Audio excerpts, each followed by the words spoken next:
Rideshare drivers, app delivery drivers, are you insured? And who's insuring you if an accident happens while you're in the car doing these things? We're going to talk about it today because it can get tricky.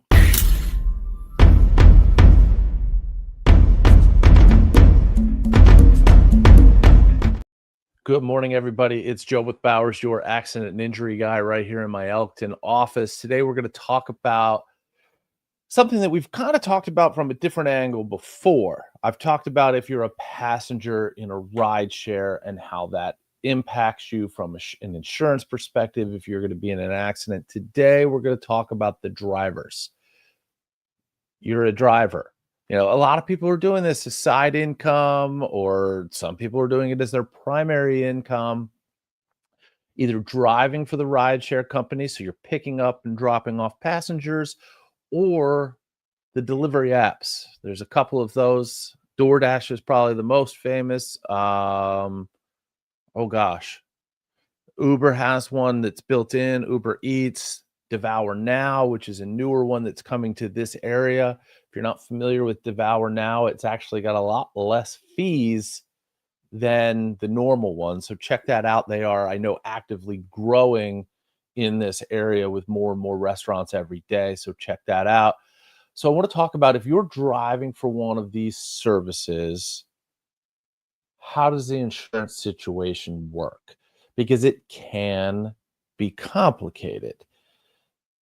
You're driving your own vehicle as part of the application process. And I don't do this, so I've only kind of glanced at and dug into as far as I can get to seeing the qualifications.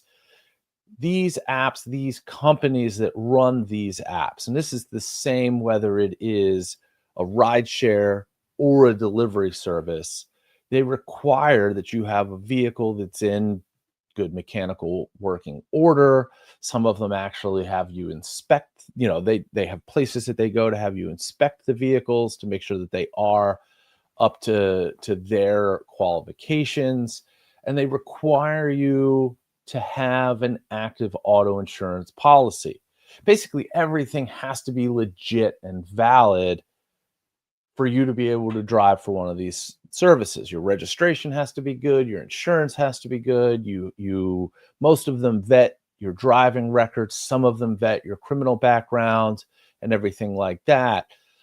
But the apps, and again, I have not used these directly as a driver, but from all of the research I've done, from talking to folks who do it, from every element of it, there are two modes. I am on or I am off.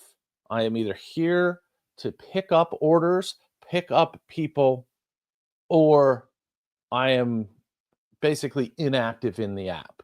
And even within that, there's the I am actively engaged in this pickup or drop off of people or food.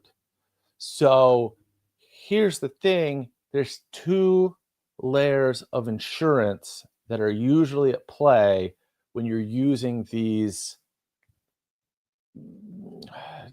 How do I want to lump them all into one category here, but the rideshare / delivery apps. When you are driving for an app, that's what we're going to say.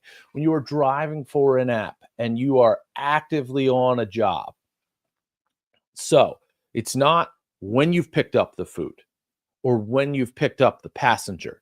It's when you have accepted the trip and now you are on your way to the passenger or to the restaurant with the food. You are now under the umbrella of whatever insurance policy that particular app has, not your primary insurance policy. The important thing that you want to look at, usually these rideshare type apps have ample insurance, because in the course of you accepting that job, you work for them. You are not an employee per se. That is to say that you're not covered under workers' comp laws in most states. I don't know that any state have it. I know that there are some fights going on to try to make these rideshare type service drivers covered as employees, but I think that the way that most of these have gotten out of it is that you're picking and choosing what trips you want to do, what jobs you want to take, what time. There is no schedule. If you wanted to take 6 days off or 16 days off or 60 days off, you're more than welcome to do so. But we're talking about now the time in which you are actively engaged in one of these pickups or drop-offs. You are covered under their insurance. Most of the time, your personal auto insurance policy has exclusions for rideshare work. So you need to talk to your insurance agent about what those restrictions are, because each and every company seems to be a little different. Some of them might not want to insure you at all if you're doing rideshare work using that vehicle. Some of them are very clear that when you're working for the rideshare, our insurance is not coming into play at all.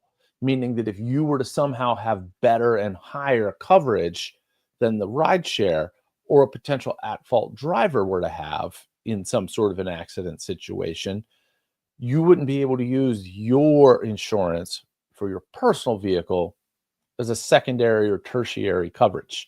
There are some of them, and again, every insurance company handles this differently, which is why it's important to look and why it's important to have.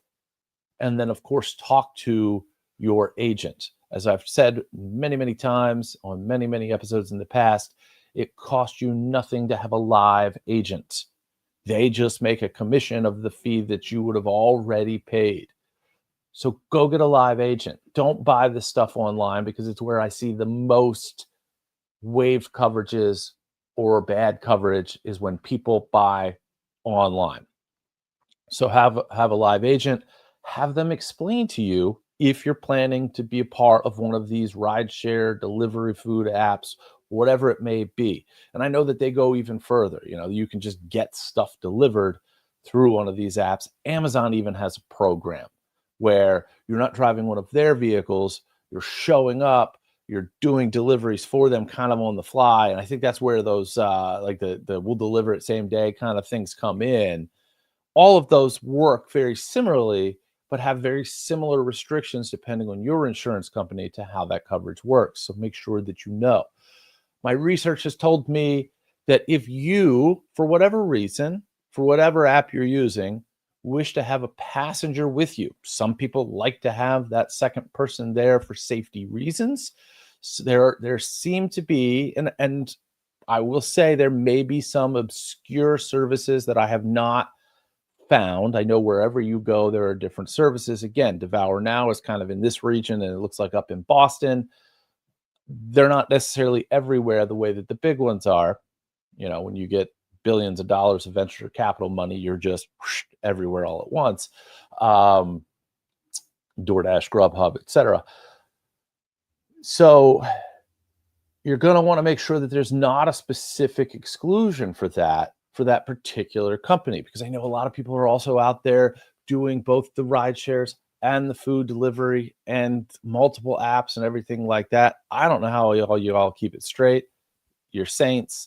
But make sure you know which ones work which ways and don't violate those rules. Generally speaking, however, if it is permissible and you have a passenger, whether they're just keeping you company, whether it's for safety, maybe they're a minor that is your child, that you have to make sure that they're safe and you're not going to leave them home alone, whatever the case may be, if they are permitted to be there, then they will be permitted and covered under that insurance policy, assuming that there isn't some explicit exception or exclusion, which usually needs to be for that particular person. So I want to make sure that I covered that, because I know that months ago I talked about how you're covered as a passenger in one of those situations. Now I wanted to talk about it for you from the driver's perspective. So that's all I have for everybody today. Check out the website. If If you have questions that you want here on the podcast, right there, info@bowerslawmd.com. If you are looking for previous episodes of the podcast, super simple to navigate. Go to bowerslawmd.com. That is the firm's website. That yellow bar up at the top, just click to where it says podcast. It's going to take you to a page with all of the past podcast episodes. I think it's searchable. You should be able to find stuff specific to a topic that you're interested in. Also, little more than a month from now, we are sponsoring and want to highly encourage you to attend. There is a series of fundraiser shows for our local high schools. Between Two Minds, if you're not familiar, is a 2-act mind reading and stage hypnosis show that I am a part of. In November and December, mostly in November, we are doing 6 shows in the area, all of them designed to support. They're all fundraiser shows. So you've got Elkton High School, Bohemia Manor High School, Northeast High School, the Tome School, and Newark Charter School are 5 of the 6 shows that are benefiting high schools in the area. Tickets are as low as $15. BetweenTwoMinds.com, just like it's written right there on the banner, BetweenTwoMinds.com. We also have a show that is supporting 2 great nonprofits. It's 2 nonprofits, one in Hartford and one in Cecil County, the Hartford Center and Bayside Community Center. These are groups that are there to support. I'm blanking on it. They are adults with developmental disabilities, getting them into the workforce, keeping them social, keeping them active. 2 programs that do virtually the same thing, one that services Hartford, one that services Cecil County. They have teamed up to promote the show. So again, BetweenTwoMinds.com, check it out. It's going to be a lot of fun. Tickets as low as $15, and each and every one of the shows that's currently on that website is a fundraiser, either for those groups or one of the local high schools. So we're looking to raise all of these groups a lot of money. We have some other we're sponsoring at the law offices. Also, a bunch of other great sponsors.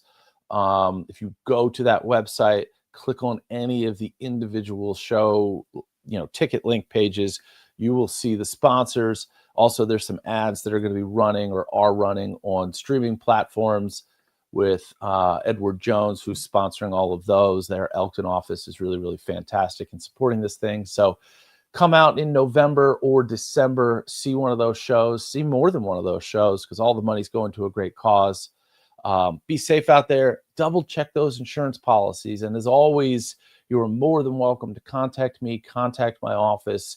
At the time that you're shopping for auto insurance, trying to get new quotes, let me take a look at those quotes for you. I'm not going to sell you anything. I'm not going to steer you to a different company. That's just not the business that I'm in. I'm here to take a look at it from my perspective, what would be perfect if I had to call this guy after an accident to make sure that I'm set. I will take a look at it, make sure that you are protected, safe, and taken care of, as well as your family and everybody in there. So that's all I have for now. If you need me for an accident, the information's right here. Call me. Free consultations, no obligation to sign with us. We're going to let you know where you stand. Be well, be safe out there, everyone. We'll see you next week.